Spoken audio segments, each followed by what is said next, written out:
4월 21일. 오늘은 그린 투어를 하는 날이다. 아침 9시 40분에 픽업을 해서 출발했다.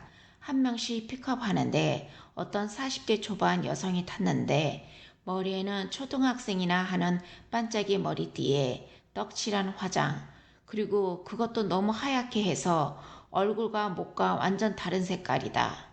옷은 우리나라 남대문에서도 못 찾을 5,000원짜리도 안 되는 낡은 핑크색 원피스에 앞에 커다란 리본을 달고, 핸드백은 낡고 번들거리는 플라스틱. 보기만 해도 거부감이 느껴지는 복장이었다. 나는 당연히 중국 사람인 줄 알았는데 한국에서 왔단다. 정말 기가 막혔다. 요즘 중국 사람들이 자신은 한국 사람이라면서 다닌다던데 여기서 본다. 어쩜? 남편이 자꾸 자신의 눈을 피한다고 했다. 그래서 내가 확실히 그런지 못하게 하겠다고 다짐했다. 그래서 말을 걸었다. 그랬더니 서울 동대문구에 살고 수원에서 태어났단다. 참 할 말이 없다. 그런데 창피했다. 중간에 한국 전문 커플이 탔다. 영어는 전혀 안 되고 담배도 피웠지만 옷은 신경 써서 막 입은 듯하게 보이게 세련되게 입었다. 별로 예의 바른 사람들 같진 않지만 난 속으로 그래도 다행이다 생각했다. 다른 외국인들에게 적어도 한국인의 인상이 허접하지는 않을 테니. 첫 번째로 괴렘의 전망대로 갔다. 말이 안 나온다. 외계의 행성이라 해도 믿을 만큼 기괴한 기둥들, 절벽들이 보이는 곳까지 있다. 원래는 바다였는데 화산 폭발로 물이 빠지고 난 후에 수만 년 동안 바람으로 인해 가장자리가 깎이고 까여 이런 지형이 형성되었단다. 멋지다. 그리고 그 많은 시간의 흔적들이 감동이다. 그냥 그 자체로 감동이었다. 거기서 살던 사람들 집에 비둘기 구멍들이 많은데 이 척박한 땅에 비둘기는 매우 중요하단다. 비둘기는 메신저 역할도 하고 비둘기 똥으로 거름을 만들어 농사도 짓고 또 물감에 섞어 그림을 그리면 선명하게 색이 나온단다. 어쩜 사람들의 생존 지혜는 참으로 놀랍다. 벽 흔적을 보고 수저로 팠나 했더니 돌로 팠다고 했다. 다음으로 지하 도시로 갔다.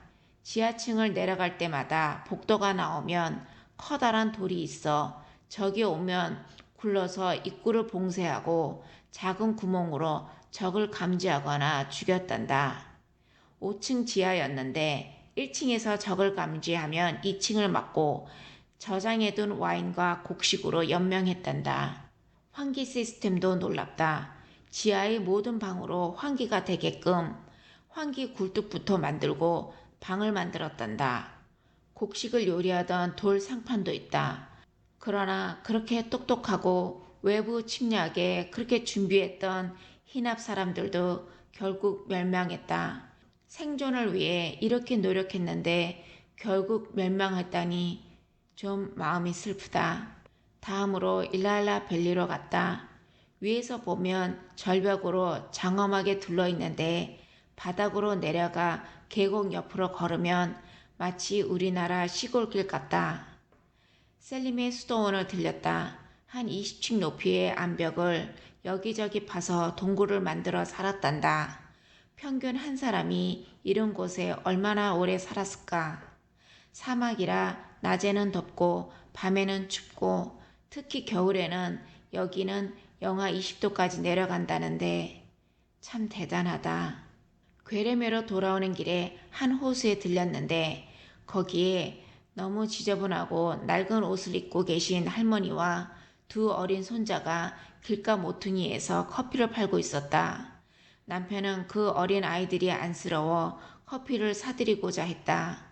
그릇들도 모두 더러웠고 커피도 오래된 상태 같았다. 커피값이 비싸야 5리라 이하일 거라고 생각하고 5리라를 가지고 갔다. 커피값을 묻자 20리라란다. 괴렘의 최고의 식당에서도 커피로 20리라를 받지는 않는다. 남편은 당황했지만 하지만 간절히 쳐다보는 아이들 때문에 어쩔 수 없이 그냥 5리라를 아이에게 주고 돌아섰단다. 차에 올라타자 가이드가 앞으로는 절대 그러지 말라 한다. 좋은 마음에 주는 거 다 안다. 하지만 그들도 안다. 저들은 그런 심리를 이용하고 일을 안 한다는 것이다. 저 할머니는 꼭 아이들 데리고 저기에 나온단다. 나도 남편도 찝찝했다. 커피값에 20리라를 부르다니. 아휴.